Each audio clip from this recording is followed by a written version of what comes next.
More heat and a sack. And the ball's out.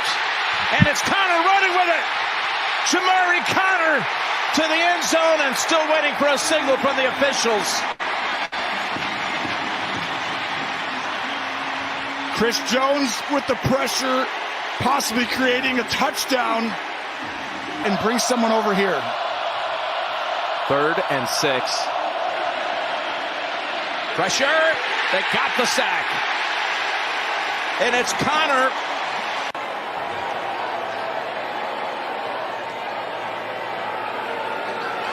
Butker's kick for the win. He buries it.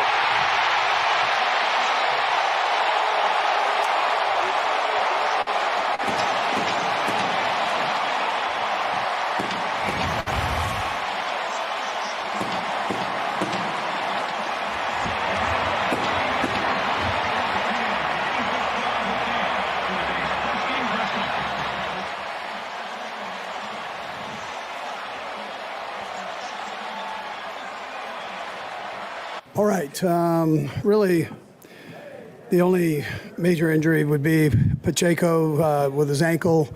We'll just have to see. He's having some tests done on it now, x-rays, all that stuff. So I don't have anything for you exactly what it is, but he came out with the ankle. Thanks to our fans. They did a great job today and hung with us, highs and lows, and they stayed right with us. Can't say enough about Butker and that kick. You know, he's so reliable, and we just appreciate how he goes about his business. And as good a kicker as he is, he's even a better person. So I appreciate him all the way around. And Ariza jumped in and had a big punt right there at the end, which was great to see. Like that last week? At a very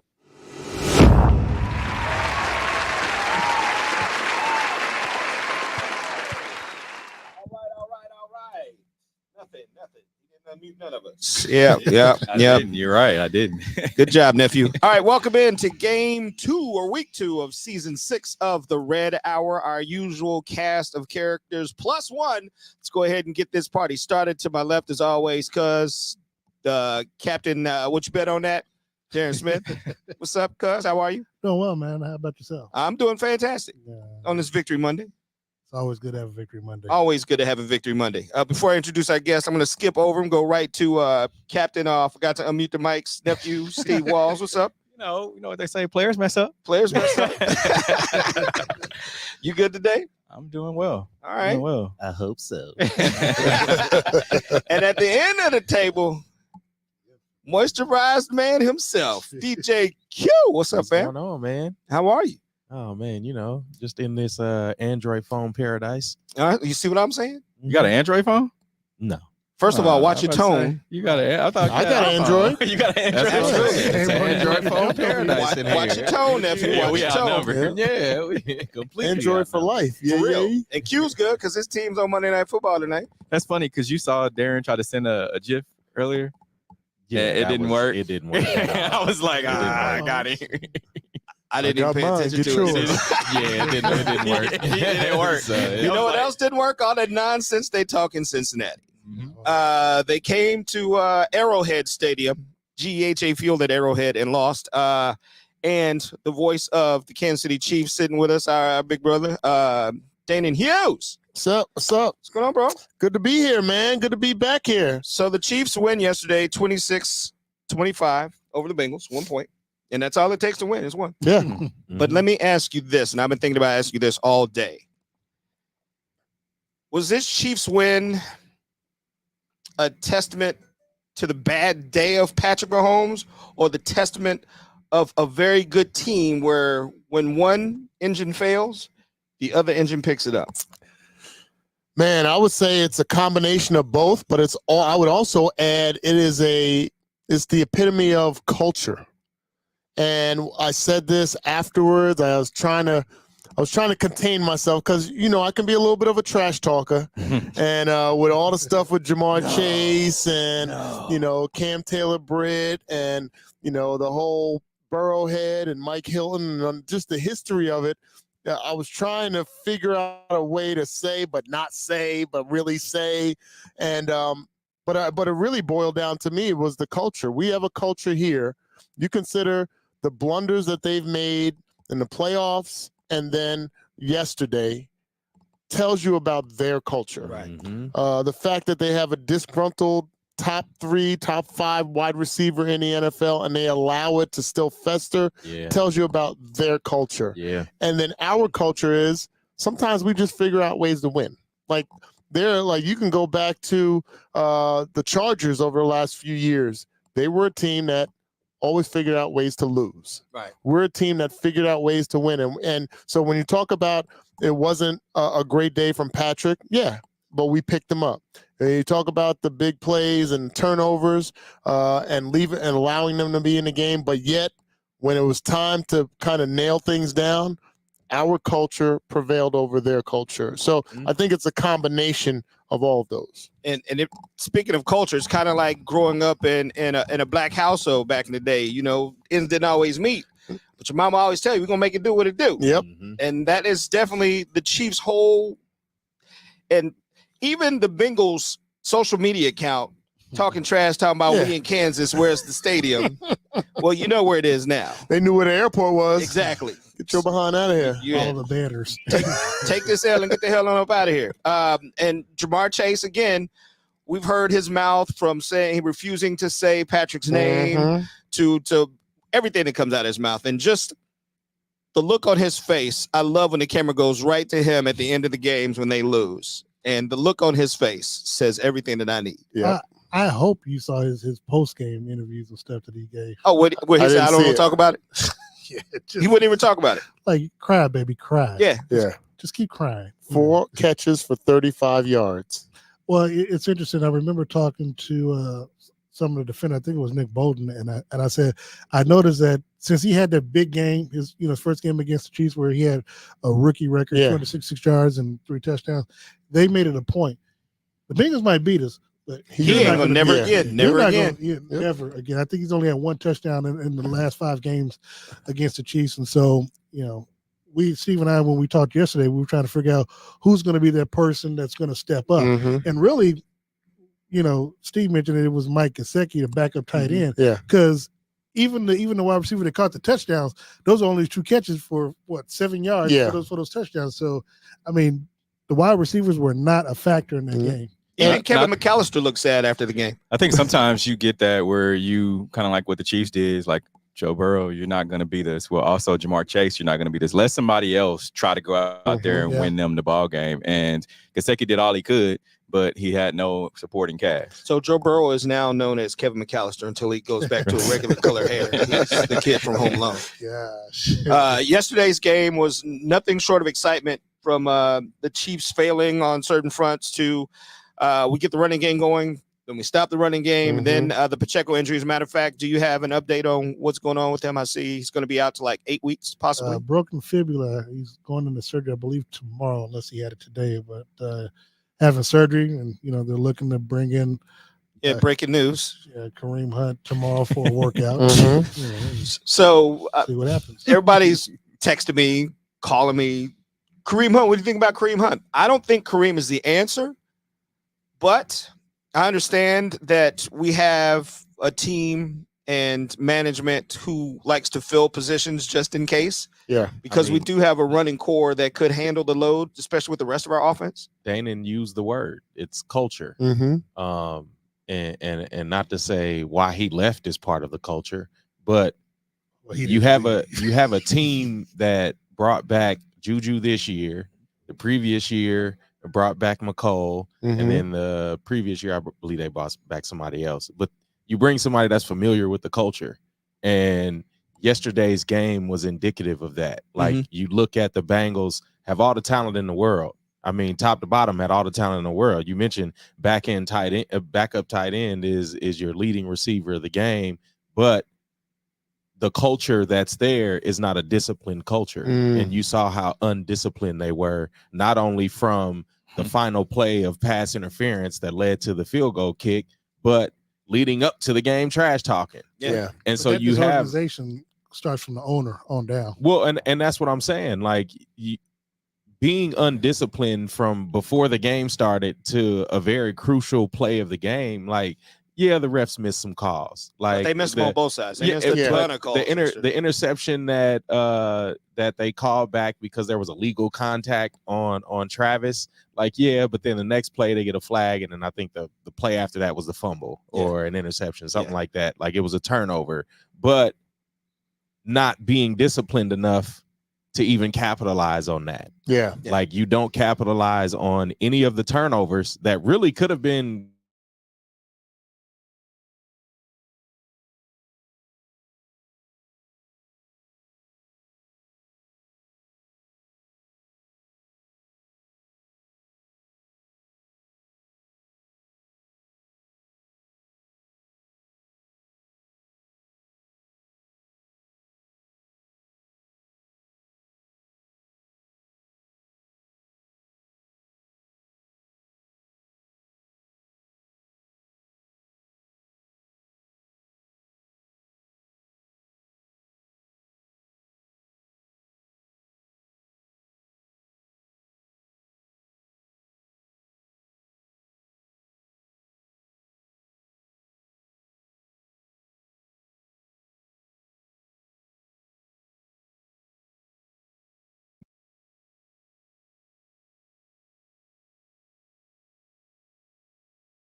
And you know what you say, and I know you're speaking at it from a overall football fan as far as the frustration, but I would just say flipping it, and it's not me being a homer, but it just shows you what we have in the Chiefs Kingdom. You know what I mean? Yes. How really cool it is when you have the quarterback. If you had to write a book on how to capture a kingdom, and how a quarterback comes in, sits, then does his work, buys ownership into all the other sports, has 15 in Mahomes. Like everything that's being done within this organization is like the epitome of what you would want done or what every other team should want done. Of the very community that you're in. Yeah, and then now you're playing against teams that don't drag their feet. Like every single time we worked on, catching balls on the sideline or at the back of the end zone, it was always plant, drag.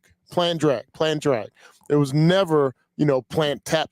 Yeah, it was never it's never that. It's plant, drag. You could be 5 yards away from the end line, and you're still going to drag that foot just to make sure. And to see teams just not pay attention to detail, but that's not an issue for us. Like when we throw an interception, it's Patrick trying to make a play. It's and you just kind of chalk it up to that. It's not undisciplined play. You're not seeing a rampant amount of helmet throwing and craziness and stuff. We've had that, but we've always been able to bring it really back. Quick. Yeah. And talking about the interception yesterday on Twitter, because I'm still not going to call it X.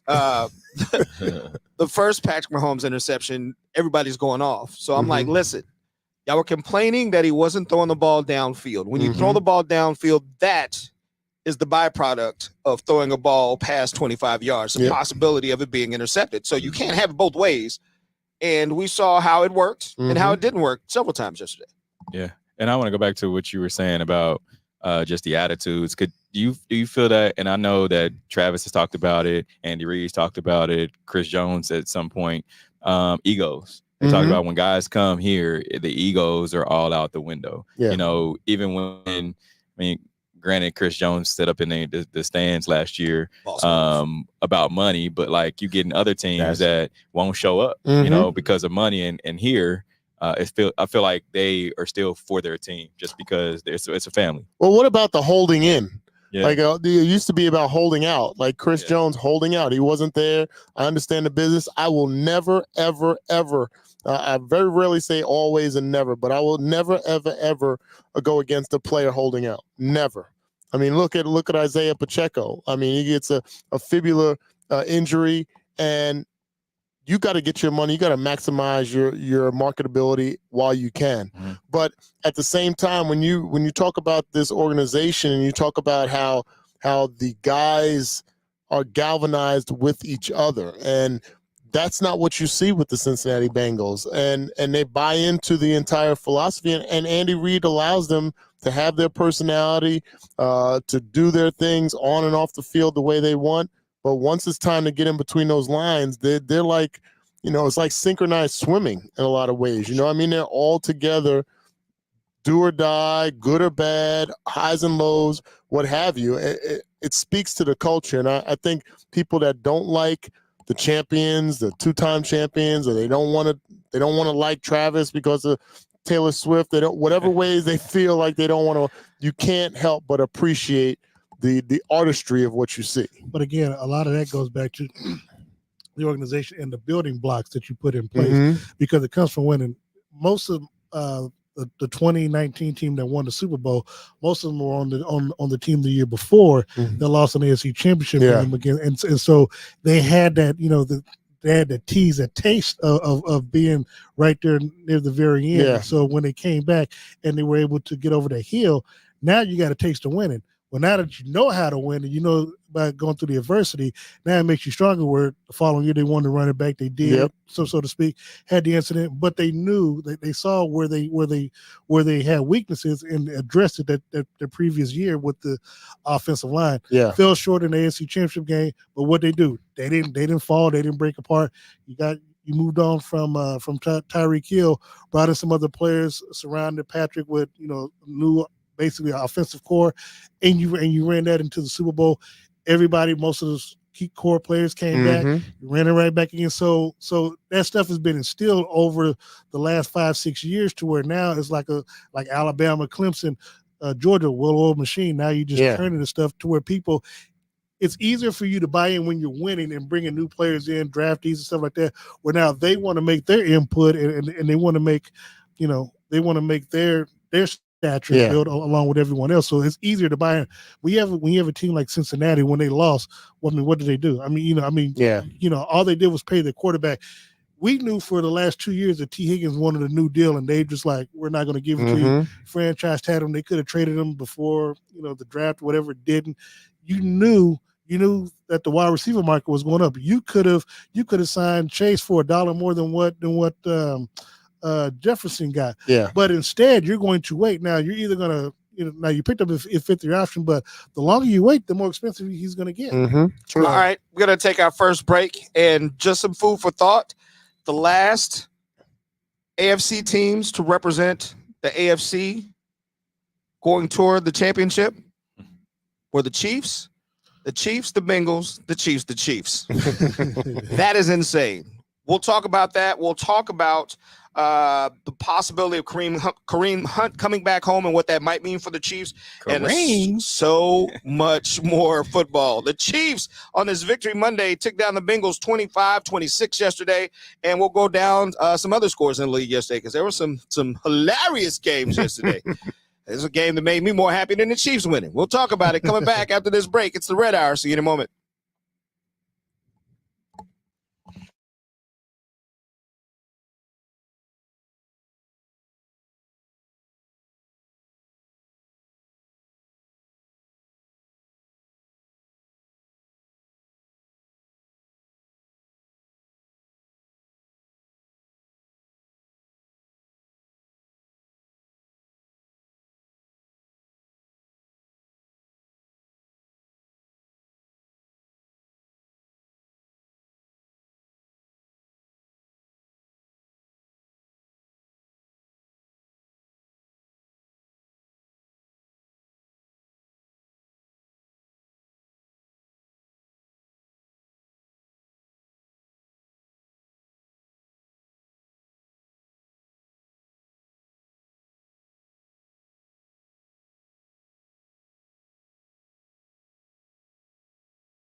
The Chiefs or the Bengals yesterday.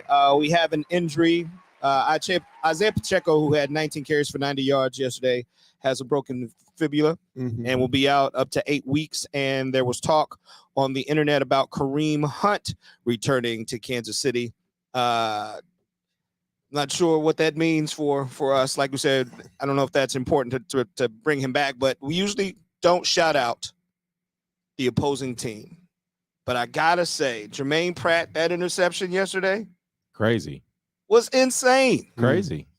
You usually don't see that kind of catch on defense. And that's a what I was linebacker. talking about, a team having the talent. What? Like the talent was there, the tenacity was there. It's just the discipline wasn't. And they had a good game plan. I mean, their game plan was, we don't believe that Patrick Mahomes has the patience to take what we'll give him in front of the linebackers. So we're going to drop the linebackers. They played a lot of zone, and they took away the deep routes except for the one that Rashee Rice caught. But for the most part, there were no deep routes to be had. They said, we want to see if you will consistently commit to nickel and diming down the field. Mm-hmm. And Patrick tried to push the envelope, like Sean said, interception. Tried to push it. It was a very badly executed route by Xavier Worthy on the go route. You can't allow the DB to push you to the sideline, and you definitely can't allow him to get the interception. I know it was an incredible interception.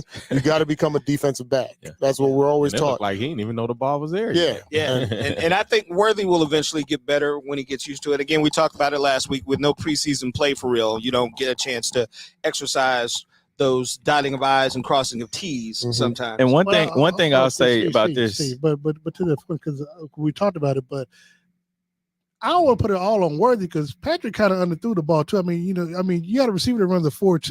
You need to put it out there to where he can run underneath. He was on his hip pocket. Yeah, he was perfectly. He was running with it. He was on his hip pocket. There's nothing you can do. Look, if he runs faster than Tyreek and people can't run it at his hip, there's track speed and there's football speed. Yeah, it's a big difference. And there's 4.2 is still 4.2. Well, when you run, it's fine when you're running, but when you have to run and then pay attention to what's going on, you might have to divot and curve and do some other stuff. It becomes a thing. Yeah, it ain't too many cornerbacks running in Tyreek's hip pocket. And the thing is, he wasn't running straight ahead. He was running towards the sideline. So he's not running 40 yards here. He's running about 45 yards while this guy's running 40 yards. So it negates. And plus, if you noticed on the film. And it's a great technique that DBs use often is that they knock your hand. So you got that gate and you running this way, and all you got to do is just smack that hand, and it throws that whole speed off. Yeah. That's the whole track thing versus football thing. And then he just got to get stronger. He's got to squeeze him. He's got to figure out a way to squeeze himself back into the field of play. And so but he'll learn. He's a rookie. He'll learn. Again, once it gets out, because it's. Can we please talk about? And I rarely talk about the fact that Patrick tries to throw a jump ball, but why is he trying to throw a jump ball to Xavier Worthy? He tried it in preseason, and he tried it again yesterday, and in the back of the end zone, I'm like, there has to be another person that you can throw the ball to except Xavier. I don't know if that's a jump ball. I'm talking about. I think he's just trying to dip it in. Is this the interception or no? This is in the end zone. This was in the end zone. Okay. I believe it was before halftime when they were in the red zone, and Xavier Worthy. It was defended well, but he threw it up and I think it was more so what Q said. He was just trying to drop it in. But I'm talking about the interception play. Yeah, I'm talking that was still in the end zone. That was pretty much the same throw. Effectively, just didn't. Just trying to put it in a place where only his guy can make the play. And then Worthy's inexperience of stuff like that. And you got other options if you're throwing it in the end zone for a guy to go up and go. Yeah, I got to look at the whole play. I mean, when you talk about Kelsey and these receptions, I mean these targets and 3 catches for. He didn't have 3 catches. He had 1 catch. No, that's 1 catch. Yeah, he had 3 catches first game. I'm saying. I mean, because I know we talked about Mahomes trying to force it to him a little bit yesterday, and what he had one catch for 5 yards yesterday. This was the break of what he had the NFL record for most consecutive catches of most consecutive game with 3 catches or more. Yeah. Yep. And he had 1 turn. I mean, 1 was called back. The big one was called back. It's a penalty. Yeah. Who knows how that would have kind of catapulted him. The rest of the game, but that's the name of the game. Shout out to my guy Wanye Morris with the touchdown. Big guy going in for the catch. Said he did a TikTok. And it's funny because I tried to get Wanye a Chiefs jersey. He's like, bro, I'm not gonna wear no Chiefs jersey. So we got to get Boys to Men here to sing the national anthem, so I can put Wanye in a Wanye Morris Chiefs jersey, because that's the only way I'm gonna get him in. It's the only way I'm gonna get him in. He's one of them eagle heads too. Tua Tagovailoa had his 16,427th concussion in a very short window of time. It's scary. It's dangerous. And then there was talk of, and I heard that the Dolphins had actually taken an insurance policy out on him. Yeah. Oh, smart. Yeah. Yeah. Which gives him a return of almost $50 million if he's unable to play anymore. But if he retires, which with his new contract, he's got like what? 90. Do we have any Yeah, insurance? Do we have any 27 insurance million? agents that Yes. watch us? Because I want to know. Because we hear about these people that take these players that take out these insurance policies. I think Jamar Chase, $50 million. How much is the monthly like on that? Premium, yeah. Yeah, like is it $100? Because I want one. $100. Like for real. Probably a little bit more than 100, right? Yes. Here's the thing about it, because I know I think his contract calls for like 167 of if it's kind of like Mahomes is 167 guaranteed, guaranteed injury based. And so, but I think if he actually retires on his own, then he forfeits that money in the contract, and the Dolphins could come after signing bonus that they've paid out. So here's the discussion that I had with some people, especially in the healthcare industry, and some people who work HR. Mm-hmm. Their consensus is that the Dolphins would never, ever fight or combat anything against whatever the contract was if he does decide to retire, because that will look bad on the team and bad on the league for penalizing a player who was injured, even though the contract says one thing. Now, he might not get all of that money, but he's going to get a good chunk, and he'll get a big enough chunk where he won't complain about it, because they don't want to look bad. Because how crazy would you look for allowing somebody to risk their lives every week, and then when it comes time where I can actually save my life and walk away, you won't give me anything?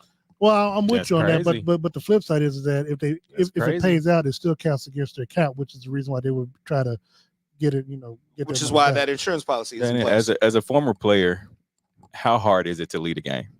Oh, it's extremely hard, and it's funny because when you started talking about Tua, you said 16,000, and I thought you were going to stay at 16 because that's exactly how many concussions I had.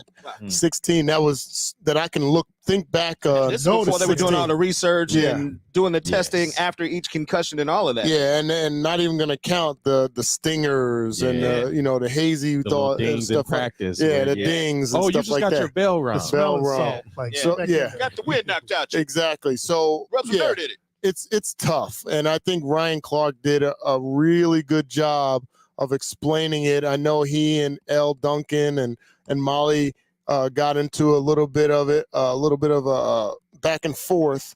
I believe it was on Monday where they talked about it on First Take, and Ryan was like, Friday. It was Friday. Oh yeah, Friday. And Ryan was talking about, like, you don't understand how we're wired. Like, as players, you are wired. There's a level of invincibility that you have to have in order to play in the NFL, play in the NBA, play in Major League. You have to have that kind of mindset. And then for somebody, when you start to feel okay, for somebody else to come in and say, you're not okay enough to play, or you need to consider. No, I need to consider when I want to consider, not when you want to consider for me. And that invincibility is a factor in why guys just can't walk away from the game. Like, I had multiple concussions. One of the last hits I took, I lost all feeling in my body. Like, I was laying prone on the field against the Colts when I was playing for the New Orleans Saints. And the first thought in my head was, dang, how am I going to finish this game? I can't even move. But then I wind up going back in the game later after some smelling salts and some ice bags. Crazy. So, like, it's just a mindset that you have. It doesn't make us, I guess people might want to consider that we're crazy or that we have a, sandwich short of a picnic or whatever. Athletes, because when you have a passion for something and you're really good at it and that's all you do, it drives you every day to do that. Like Al Jarreau, 5 years before his passing, for those of you kids listening who don't know, Al Jarreau was a famous jazz singer, and he had come down with some breathing condition, and like it was crazy. And he got pneumonia 2 years after that diagnosis, and his doctor said, "Hey, you might want to pull back." So he had signed up to do some festival in Switzerland, and a week before ended up in the hospital. When he got to the hospital, his doctor told him, like, "Listen, you need to stop now, or you're going to die." Al Jarreau retired that day. No, yeah. 2 days later, he's in the hospital. One of the young nurses is in there with her supervisor, and the supervisor recognizes him and says, "Hey, the moonlighting theme." And he starts to sing it a little bit. And the girl's like, I don't know what that is. And then the supervisor had a big smile on her face and walked out. His son was in the hospital, and he tells the story all the time. He goes, when she left, the look on my dad's face, like, oh my God, I'm never going to get to do that again. Died the next morning. Yeah. Wow. Yep. Yeah. But when you got the passion. But you see it in arts as well. Yeah. And it's really, I think in sports we call it like a level of competition, but I think it is like that passion behind it. Because like again, you were thinking about just going in back to play the game. And it's like, and yes, it's crazy because it's like your limbs aren't working. Yeah. But I would risk getting hit again. Race car drivers do it all the time. Yeah. And it's crazy, but people have that passion. But you have that's what you're built on, overcoming. It could be a stub toe, a twisted ankle, a shoulder, a neck, whatever it is. That's all you do all the time. Like is I've overcome had concussions something. before. I'll be cool. I'll be cool. I feel all right. Like All right. and it's dangerous. How much am I gonna miss if I don't play next week? Right. That goes so as a player who has been concussed who's gonna take my job several times, and you're in Tua Tagovailoa situation, what do you do? I'm playing. Like I know it sounds crazy. I'm gonna play until I feel like I can't play anymore. Like, and I know that might sound. I know, like L. Duncan said, it's selfish, and it is selfish. I get it, but the mindset is just different. It's basically who you are. Yeah, and like I would not like people. I haven't had any kind of issues from that yet, but. I don't know. You selected that hat today. How much? But I got the 80s, man. You got to rep the 80s. And in all seriousness, though, like how much of that is money? I don't think nowadays it's money because if he's looking, and then you talk about the contract and the intricacies of the contract, he's gonna get a bulk amount of money if he was to decide that he was gonna leave the game because of that injury. He would get a bulk of his money, which I believe I've heard was $90 million, right? I'm gone. And then he's also going to get permanent and total disability for the rest of his life. For the rest of his life from the NFL. So then the NFL will recoup. If it's not the NFL, it'll be the team. So the NFL and the team will work together to help recoup some of that money based on that insurance policy as well, and the other insurance policies that they have. A lot of people also don't realize is that a lot of these fines, most of the fines that happen in the NFL go to that fund that fund us former players, and the concussions or the charity. I thought the NFL chose charities to send it to. That's what. Okay. Yeah. So I'm not saying. I mean, there's some kind of intertwining of the. I mean, because you could make that a nonprofit. Yeah, you make it a 501c3. Now it goes into that and funnels elsewhere. So you ask many questions. There's, I would say there's multiple tentacles. Yeah. He reads. There's multiple tentacles that are spread from that fund. Let's say like that. Yeah. So I just hope that there's a good outcome for Tua as far as this goes, because like one last thing on Tua though, because I know you talked about like you would play, but if you got a coach like Mike Tomlin might sit you down like he did Ryan Clark, like, you know, like I'm doing this because I'm thinking you like you were my son, you know, versus just let him just because you know Mike McDaniels is like, well, you know. Like he wanted to say we're gonna get him some help, but he's like we're gonna make sure he's healthy. Yeah. But you know he was trying to. And the scarier part about his deal was the last two concussions was his head hitting the ground, and it wasn't frozen ground like when I played with Montana in the AFC Championship and he hit the turf. Concrete. And then this time he got tackled and his head hit the arm and kind of the chest plate of the defensive back. Yeah, but like his head went into it. But I'm saying those are like the two lightest hits that you could possibly take on the football field. It wasn't head to head. He wasn't running out of bounds and got knocked sideways. It was the way he took on a hit and the way he fell. Those two different things. He was at full speed too. Yeah, but I'm saying, but as far as if you measure concussions and collisions around the NFL, those are probably the two lightest ways, non-icy field and running into the arm of a defensive back. But correct me if I'm wrong though.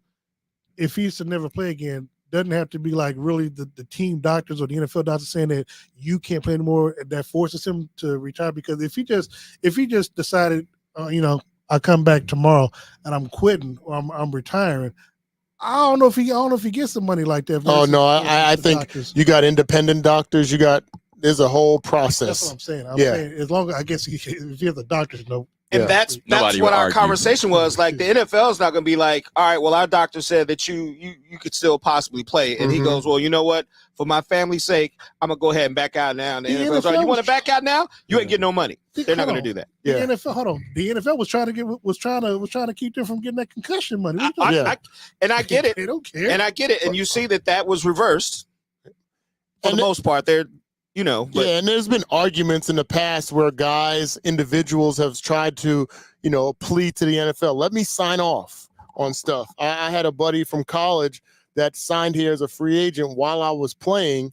He failed the physical because of his shoulder, but he played it was a minor thing that they held against him, and they did not allow him on the field, did not allow him to try out, didn't come out to minicamp or anything, and he's sitting there like, I'll sign a waiver.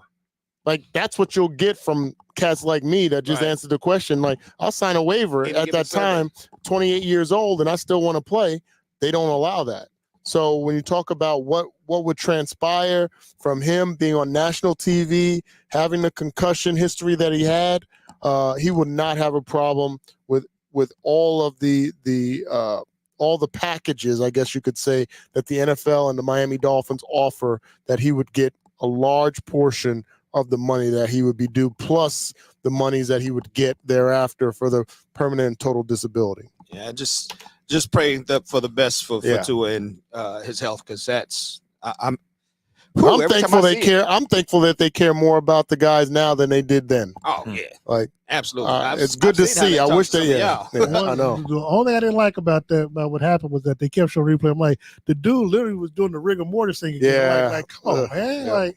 That's showing. And that's another problem I had with the NFL, because when Janet did the halftime show and they did that when they were doing the news stories, they wouldn't show it again, but they'll keep showing that. It's like, come on, dude, be fair. Yeah, keep showing Janet. All right, so we're gonna take it to NOLA real fast, because the best part of Sunday to me was watching the New Orleans Saints destroy Whack Prescott. You mean the Super Bowl contenders? Steve Super Bowl pick? Yeah. Okay. How many consecutive years is this? Are we 2, 3? It's 3. 2 or 3? It's 3. No, it's 3. No. You picked Dallas 3 years? Picked Dallas 3 years in a row. How many years? No, it hasn't been every year, because I picked New Orleans one year. I picked. Okay. No, I did pick we both picked New Orleans that year. I've never picked New Orleans to win the Super Bowl in the preseason. Yes, no, I have not. Steve has the Chiefs and Dallas in the Super Bowl. Q has the Chiefs and the Eagles got the in the Super Bowl. Oh, I definitely had to do it. And I got the Chiefs and I got Green Bay. But you're 4 seasons in on Dallas that 3. I've counted. 3, 4, at least 4. We got the tape. We'll run it back. 3 consecutive, but what about years before that? And he gets loud about it. Like, he's getting more and more vocal every year. Yeah, taking it personal. Yeah, really. And I had New Orleans one year. I had That's why we can't get nowhere as a people. I literally want to call his mama and ask him if Dallas will have one week where they score 40 points, and he'll be like, "Look, now it starts," and it's like, don't take it that far. Don't take it that far. What is it about? Are you a Cowboy fan? I'm not a Cowboys fan at all. I just feel like did you copyright the phrase "This is our year"? This is our year. No, I feel like they have a solid defense, and until yesterday, I feel like they're CD Lamb. They got a solid running back, quarterback, and wide receiver. And in this league, what? Come on, man. But Derek Carr is I'm not talking about you. I'm saying they got beat by Derek Carr. I'm talking about their defense got beat by Derek Carr. Like, devastated by Derek Carr. Mollywopped by Derek Carr. Who you got? I mean, Eagles, Philly, and the Chiefs. Okay, who you got, bro? Let me turn the page. Go back to the receipts. So what's worse? So Darren has the Chiefs in Philly, and you have Dallas. Both of you have the Eagles. So what's worse? Saying that the team is going to go undefeated. He said the Chiefs are going to go undefeated 3 years in a row. Don't try to change it. So you listen. I'm gonna tell you why you can't use that logic. I'm gonna tell you why you can't use that logic. I'm gonna tell you why you can't use that logic. Why? because they actually have hardware. Even though they didn't go undefeated, Oh, they now do y'all have gonna a shout out. championship. Oh, so it's gang up on Steve Day. All right. All right. Like Dallas hasn't even won their division And in that's the the last other thing couple I'm of saying. years. Dallas Like, has not even gone to the Super Bowl. At least Philly has been in the Super and Bowl you the keep past coming 4 in years. and saying, "Oh, well, I think Dallas is going to win." This is our year. Hey, I mean, everybody can be right or wrong. It's my choice. You're absolutely wrong about that. I mean, wrong. Why is it? Because it's Dallas? Is that why? You'll never see me cheer for Dallas. If my son played professional football for the Dallas Cowboys, I would not cheer for the Dallas. It's because it's Dallas. All right. So if I would have said, Absolutely. You see what Seattle happens. Seahawks, You see what Carolina happens. Panthers. You pick the Cowboys, and then the show gets in disarray. Like, this is crazy. You don't see the pattern. Oh my goodness. We're trying to help you. All right, so This when is not a Dallas, when podcast Dallas, anymore. when It's Dallas intervention. goes to the Super Bowl, I am going to be too old to be doing this show. So it doesn't matter. Not gonna happen. Bucks over the Lions. Yes. Are you That was a surprised? revenge game. No, because I told you that's my guy, quarterback. And I was That going. was I'm revenge. Baker? I'm not surprised because Baker is like. Baker is not going to be my first choice, and always liked probably Baker. not even going to be my backup. But, but But he's going to give you a game or two. Yeah. And Yeah. I like that he's a gamer like this. Like, I like he's not. he's out to prove I was something about- every yeah. week. I was Yeah. about to disrespect somebody on the Falcons, hold on. but but to your point, both of those teams are 2-0, and the Chiefs play both of them on Monday Night Football. I know. in Kansas City, Yeah, that part. which is like, okay, Chiefs better be on their P's and Q's because we've seen where this team, the Saints, can come in and put 45 up on you if, Oh, yeah. if you're not careful. Oh, absolutely. Yeah. And Baker, if he gets hot, Yeah, I think the concern about teams like that is more on offenses being able to put up points versus their defenses. I think Saints have had solid defenses for several years now. Cam Jordan has been a factor, a menace, but now they're putting up points. Tyron's balling. Yeah. You got a fumble recovery, Mhm. interception last week. Yeah. I still don't know why we let him go. Darren didn't like you. I knew it all comes down to money. Yeah. You read him out. Vikings over the 49ers. The 49ers kind of Sam injury Darnold. now. Debo left hurt. Yeah, yes, they are riddled with injuries, but still, jeez. Vikings. Yeah. Sam Darnold, too. Sam It's what Darnold. somebody said. When Brock Purdy don't have all of his Avengers, Yeah. he looks human. It all started with CMC. It ain't so purty. Exactly. Should the Panthers just start playing volleyball or something? I don't know, but them benching Bryce Young, I don't know, man. I mean, you invested the draft picks to move up to get him and stuff, and you just let him go after, you bench him after 2 games this year. You have not put the talent around him, and Exactly. you put the blame on him. Exactly. But again, as we talked about earlier in the first segment, it goes down to leadership, organization stuff. I mean, that's the organization that you just had an owner just because he got the money, buys a football team, and doesn't put any football people in place. So Which is so weird because we always hear about a copycat league, and you Ain't really copy haven't nothing. seen teams copycat the best team in the league for the last 6 years. Like, have you invested in drafting a quarterback and making him sit? I mean, maybe Atlanta is trying to do that now.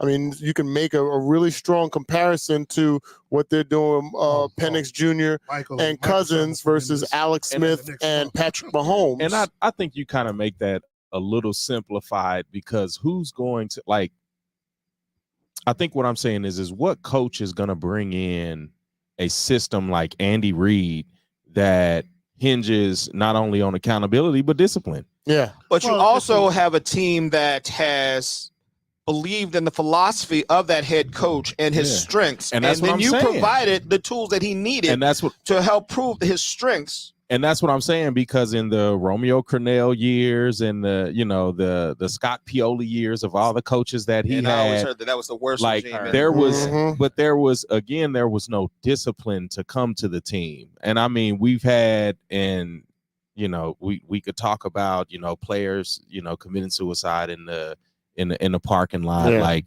a lot of the things that led up to that point, like that was just kind of like the breaking point. And was that Andy's first year? No, that was Romeo Romeo Crennel. Crennel. That was Romeo. That was Connell's last year. Yes. Yeah. Even still, like, And I think that was just like the breaking point. Like, I think that was a breaking point for the organization to say, like, we need to go in a direction like this again, where you focus on accountability. Because I mean, there's not 50 years of a losing culture. A lot of it is situational too, because if you get a quarterback that goes to, let's just say Bryce Young goes to Houston. Is it the same? You know, because he has talent. We can't sit here and say he can't play quarterback, but I think it just depends on the team you go to. Well, and again, some of that, yeah. It's the organization, because you know the Chiefs for a minute, you know, who don't remember Brody Kroll and those those years here. So I mean, Brody's my boy, man. Tyler Thigpen. But I'm saying, but the thing is, you're going to be hard pressed to get a good quarterback. You know what I'm saying? That high up in the draft, because your team and the organization is obviously bad for a reason. Mm-hmm. The Chiefs were able to get Mahomes because they traded up from where they were. They were already a playoff team. They had talent. They moved up to get them. Houston, but you had Andy Reid in place. That's what I was going to say. These teams, you have to find where the core of your weakness is and start the rebuilding there. Yeah. Mm-hmm. Like the Chiefs but did. What if it's the ownership, though? But what if it's the ownership that you can't get rid of? But that's my point, is that copycat doesn't mean just on the field. Yeah. Copycat can mean within the upper offices, organization-wide. Like, we are going to do this because we're going to mirror them.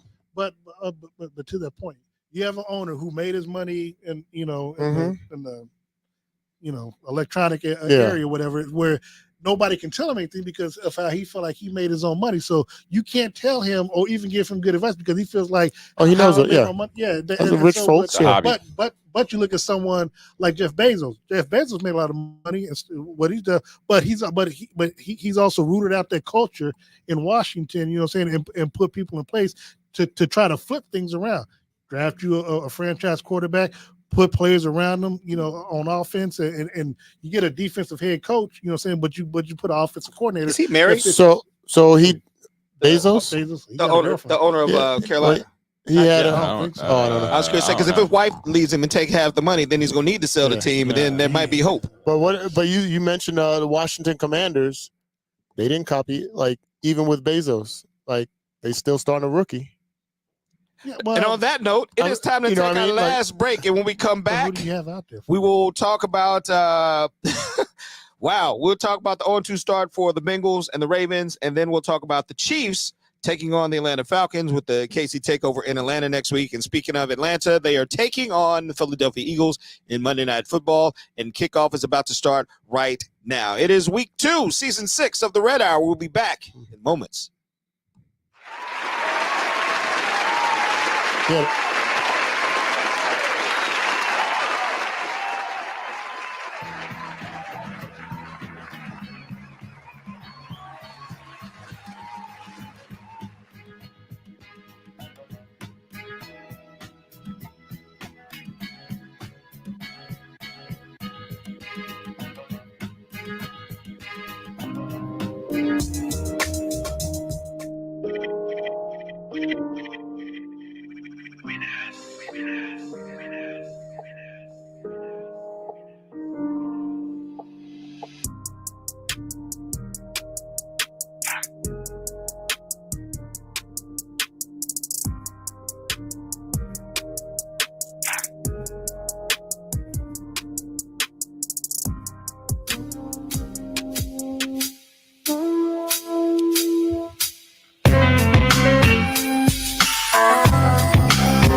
Is this thing on? And we're back.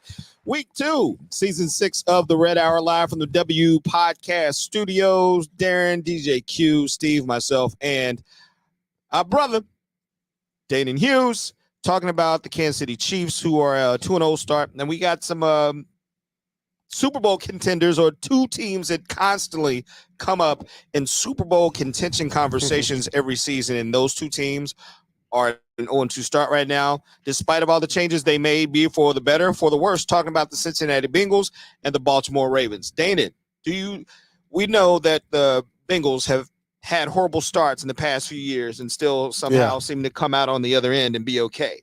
Do you think that the changes that they made in Baltimore, that this is a team that could bounce back?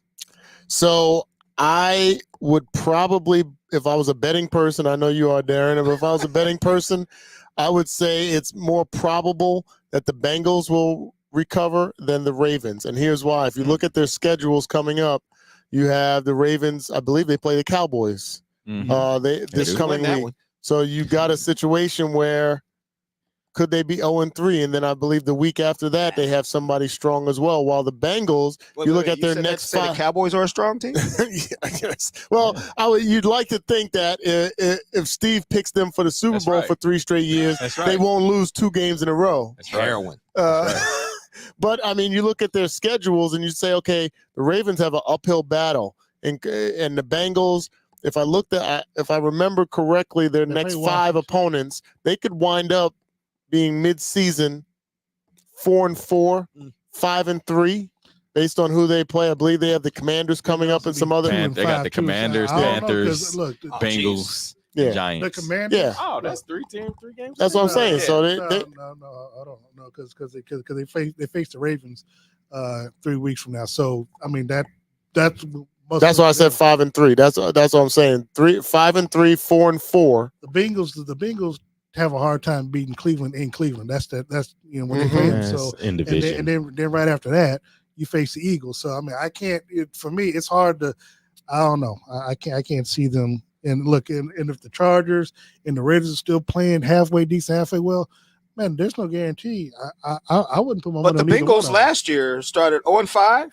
In their Super Bowl winning year, I think they started like 0-4. It was like 0-3, so I mean, they have so seriously bad start. And matter of fact, they mentioned yesterday that one of the worst teams in the NFL with their September record is the Cincinnati Bengals, and somehow they still. The Ravens have the Cowboys next week, the Bills the following week, and the Bengals the following week. So they've got. They could be 0-5. They could be, but the thing is, which we keep forgetting, the AFC North, that's the toughest division in all of football. So, well, I mean, I'd like to tackle that conversation because the AFC West has beaten everybody in the AFC North. That's fine, but what I'm saying is but we're not going after AFC championship, North championship. I'm saying they have to, but I'm saying with them between those 4 teams, it's always like a round robin of who's going to come out on top of it. Because that's what we thought. Nobody expected Pittsburgh to be 2-0 right now, did we? I mean, it's still early. According to Q, playing in Atlanta, and how many people had Atlanta winning that division this year with the addition of Kirk Cousins and all the defensive moves that they made? I did not. Off season. Tampa Bay and New Orleans. I did not think it was going to be cut and dry. I thought it was going to be a fight. That's what. But it wasn't going to be cut and dry. That's the same way when it comes to AFC North.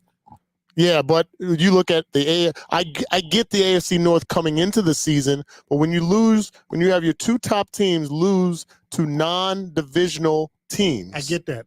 Within the same division, AFC West. I know, but what I'm saying is they both of those teams are 0-2 now, right? Yeah. Okay, so now you still have to play Pittsburgh, you still have to play Cleveland 4 times. Yeah. You know what I'm saying? And then you have to play each other, the Ravens and the so that's 5 games that in a round robin thing. Again, unless you're sweeping them.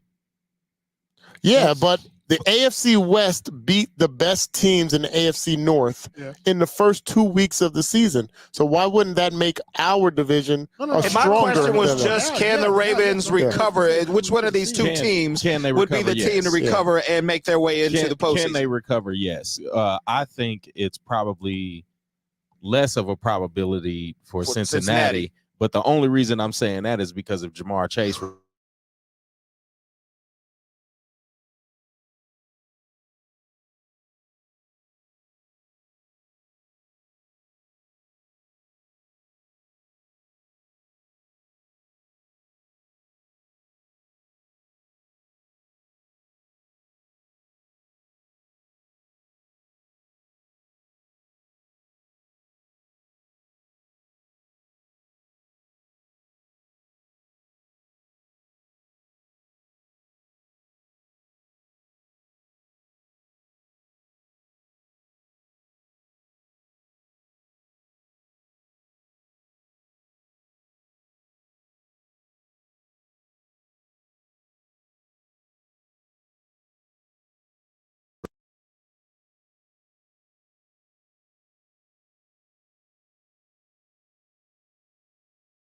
The first game and also the AFC Championship. And he got his money. game. Have y'all seen And they the got a new running Ravens' back? extended schedule?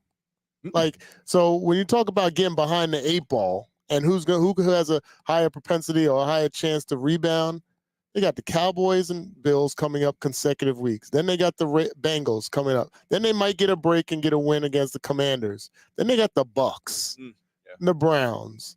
You got the Bengals again. You got the Chargers, Eagles, Steelers twice, Texans. Like, starting 0-2 and then having that gauntlet coming up.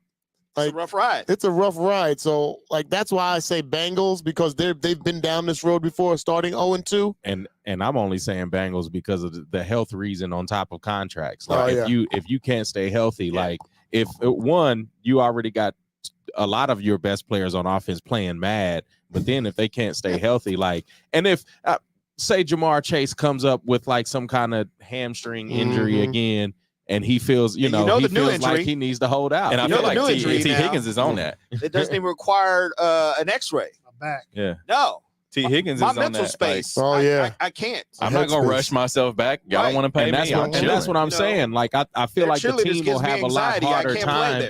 Yeah. And especially when you, like you said, you look at these certain teams on the roster and it's like you got 3 weeks in a row where you feel like you could win. And Do they Jamar have the Chase concentration? Seems like that petty player where he didn't get the money that he wanted, and he's well, like, and that's you know what? and that's what I'm saying. Do you have the concentration along with the camaraderie to fight through these games that you're supposed to win? While his boy, his college buddy, got all paid in Justin Jefferson. Yep. That's a tough pill to swallow. And it's just week 2. It is just week 2. We still got 15 weeks of this to talk about, and we'll see what happens as the Chiefs make their way to this 3-peat. All right, next opponent on the Chiefs schedule, heading down to Mercedes-Benz to play the Atlanta Falcons for the official KC takeover. ATL Shouty? ATL Shouty. Shouty. Dana, we'll start with you. Well, no one will have any lemon pepper wings, right? That's what they had down there. No. Lemon pepper Lou. And Gladys Knights is closed. Yeah, I'd say, obviously things are you have to see how the game tonight transpires. Injury-wise, they have some weapons in Atlanta, but they're just not clicking. So I think being on the road for the first time of the season, who knows what you'll see. Obviously, there's a lot of Chiefs fans that are going to make their way down there, so it could be a true takeover, especially if they lose tonight. You know how the Atlanta fans will jump off that bandwagon quick. Like Pittsburgh week 1, Pittsburgh had a takeover down there. there. So, I think it's going to be a fun Sunday night football, but if they lose any kind of playmakers in this game against the Eagles tonight, we might be looking at a whole different team. What about looking at a whole different team as Kansas City offense? Do you think that a week of practice will help them get a little bit better gel-wise and then trying to bring in another running back? Oh, I definitely do. I think that what we've seen from this team is that they have shown the innate ability to plug and play. Okay. And especially on offense. And if you start bringing in guys that are familiar with the program, and that's what you'll see. Just flip a switch. Yeah, that's why you don't see the Chiefs active after training camp with acquiring free agents on the offensive side, because the offense is so complex and you have to get a level of confidence from Patrick Mahomes to even be a factor on the offense. So to me, if they bring Kareem Hunt back, if they bring Jerick McKinnon, if they go out and get LaMichael Pirine, guys that have been familiar with this organization, and they just have them waiting in the wings, waiting in the bullpen, just in case they're needed, but you're still continuing to build up Samaje Pirine. You still got Carson Steele, who I really like as well. Like I like that arsenal going into any stadium. How different is the Chiefs' offense now versus when Kareem Hunt was last here? Oh, that's nice. Well, and I'm saying the offense as far as like the playbook and the scheme. Oh, I think a lot of the terminology is very much the same. Exactly. It doesn't really change that much. You have some nuances. Obviously, that I believe that was Kareem even with Patrick? No. Yeah, no, he had Alex Smith. No. I'm saying his first year, but I'm saying he was there the second year in 2018. That's when he got released. Yeah. He got released in 2018. Yeah. But so he didn't play games with Patrick at the helm. Yeah, he did. Yeah, I thought he Steve, played that we were first in Los game. Angeles, 54-51. Yeah, right that was there. great. Oh, Because didn't he Yeah. have like 130 yards or something Come like on, that? He started the season like really Yeah, high. that was I think that was his last game of the week after against the Raiders. Yeah. But yeah, that was his last week. But my point is like just the familiarity Yeah. of not only the offense but the culture Yeah. and like being able to speak that language like you have. And then Matt Nagy's back, right? Yeah. Oh, he's- yeah.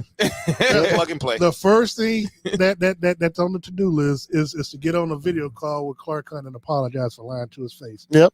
That's going to be the Oh, first. yeah, thing. you got to right your wrongs. That's I'm saying, you got to write that. I'm saying if they sign him, that's the first thing he's going to be doing is apologizing. And how much growing up did you do? Yeah, from between between Well, now and now that I think he's done because he didn't get in any trouble while he was up in And Cleveland. that's And you what stand I'm in saying. trouble. Like, what does he have to That's what I'm apologize saying. for? What I'm Like, saying, not to- And just like you guys are in the press conferences every week, and this year, the first press conference of the regular season, I think it was one of the newer players. I can't remember which guy it was, but like if you are Brad G over there, if Kareem Hunt comes in and winds up signing, he should be the first one at the podium and just apologize, a generic apology to the Chiefs fans, to the Chiefs kingdom, right there. Hey, I didn't handle myself the correct way last time I was here. I've already apologized to the organization. I'm ready to and I'm ready. acclimate myself to the kingdom. I've learned, I've grown. Boom. Let's go.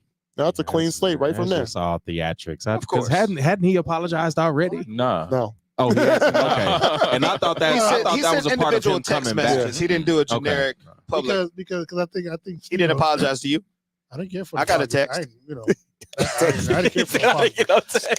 But what I got- saying they is faxed me. that the team. I know the players didn't want him ever cut, but the only reason why they cut him was because he lied to Clark. I mean, but they wanted him, still be on the team. Clark is married. He's been lied to. Yeah, players All right, always got to nephew. support the players. He's been lying too. Right, that part. All right, who you got next Sunday in Atlanta I got the Chiefs. or Atlanta? No T. Atlanta with an N. Atlanta. No, I got the Chiefs. I think they figured out a way, and they always do this, even with close games. They figure out ways to win, even when Patrick Mahomes doesn't play well, Travis Kelce doesn't play well. They just figure out ways to win, and we've seen it time and time again where Patrick plays terrible when he comes out the next game, and you could tell it's just all cylinders just start clicking, and that first drive down the field. So I got the Chiefs. All right, so the Chiefs have held all of their opponents from over 20 straight games to under 28 points. Do you think we're doing that again? Defense is playing. Defense Easy. is balling. And what I saw first possession of Atlanta, man, I feel like they're gonna be able to do that. You got to contain Bijan, but as far as anybody else, I think. Well, we tied the record for the most ever.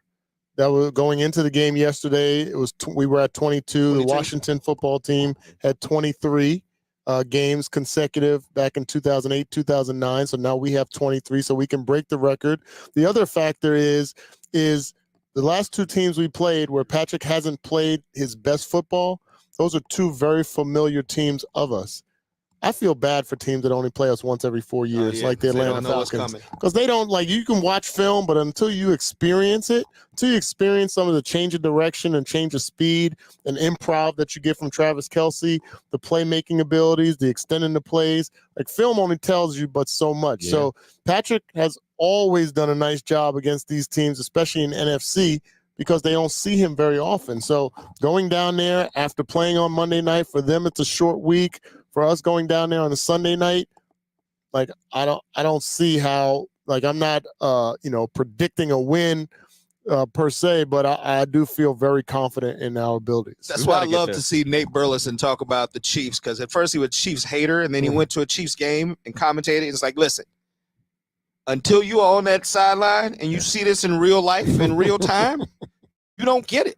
Yeah. It's like, I understand now. And one thing we didn't talk about, a couple of things, is that the offensive line. They've got to make sure that left side of the offensive line is shored up tight, because you can't have Patrick running for his life. We've seen him do that. We saw it last game, You got to figure out a way to make sure. Do you bring back Donovan Smith? What do you do? And I ask you, Darren, Dana. I think you go back to Kingsley.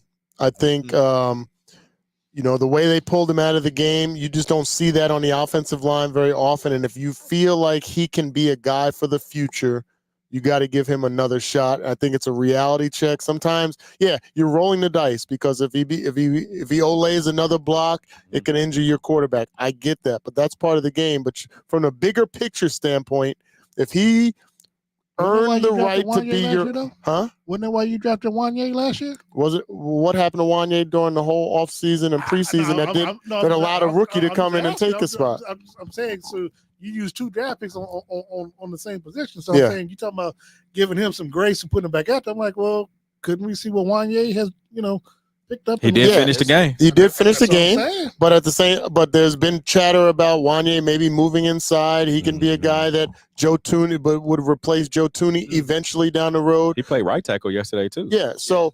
those guys. That's the nature of Andy Reid. That he's always has swing guys. Joe Tooney, Creed Humphrey could play a guard position. We've seen Lucas that. Niang back on the team. I saw his thing on the locker. I don't know if Lucas Niang. Oh, I hadn't seen. I don't know. Okay. Yeah. So I feel like if you're looking at Kingsley, it's too early to put him on the shelf, and then have to throw him in there in case of emergency or case of injury down the road. Like, I think you throw him back in there now and say, hey, you got a chance to watch, you got a chance to digest what you can't do against defensive ends, quality defensive ends in the league. We're going to throw you back out there and see if you learned your lesson. And then just know, like, from any other player's perspective, that if you don't play well enough, somebody going to come in there and get you. Like, all I saw was somebody's dad. You take your ass back outside. Don't let them come up in your yard. And they got to make sure the running game is good too, because you don't want teams to be just sitting back there. All right, y'all throw the ball. But, run the ball. You talk about some trial by fire. I can't. They got a good defensive line too, but then you talking about taking on Joey Bosa, Khalil Mack the week after, and then you got Cam Jordan and that defense the week after that, and then you got Nick Bosa the week after that. Now ain't the time. The way he played yesterday, I don't know if you really want to put your quarterback out there like that. I'm just saying. Yeah, we'll figure it out. Q. You have a very good defense that's good at rushing the quarterback, and you have a quarterback that is immobile before he hurts his Achilles, and now he's coming back with probably an 75% Achilles. The Chiefs run away with this one, and a lot of that is probably going to be from 4 and outs. So I think this is a game where you see Patrick and a lot of those receivers. So it'll look like New Orleans against the Cowboys. It'll look very similar, except I don't think if if Atlanta scores on defense, it'll look like that. But I don't see Atlanta putting up more than 10 points on offense. Like, I don't. So I shouldn't start Bijan next week on my fantasy. I think you should start him because they better do as many screens and draws as they can. They better put the ball in his hands. To score though. Trying to figure something out if they want to get on the board. Is not putting it in the hands of the receivers that he has around him. All right, cuz, where you at? Oh, I do have the Chiefs winning. I think one of the biggest keys that we talked about, with it being a takeover down there, I think the biggest key is going to be wow. Yeah, they went for it on 4th down. The biggest key is going to be Kirk Cousins them on offense, and them probably going back to a silent count, which is what they had to do against Pittsburgh because the crowd was so loud in their own home stadium, they had to revert to a silent count. Yep. So I think hopefully, the Chiefs run away with it. And look, this is the type of game that the Chiefs need to have a good offensive showing. I mean, because Patrick has not, even though he threw for almost 300 yards in the first game, he didn't really look like, a player that's going to try to get a 30. You know my theory on Patrick Mahomes. When they show him pregame, it'll be, and you don't see the energy on his face. Somebody called me about that when they showed him yesterday on the phone coming in. I saw it, and I started to hit our group text. And I was like, look at his face. Look, it'll be 5 to 6 3 and outs in the first half. So he's starting to feel the backlash at home of his wife's political choices, and I think it's weighing on him. You saw his face yesterday before the game. I'm just saying. But the Chiefs are in Atlanta. We're 2-0.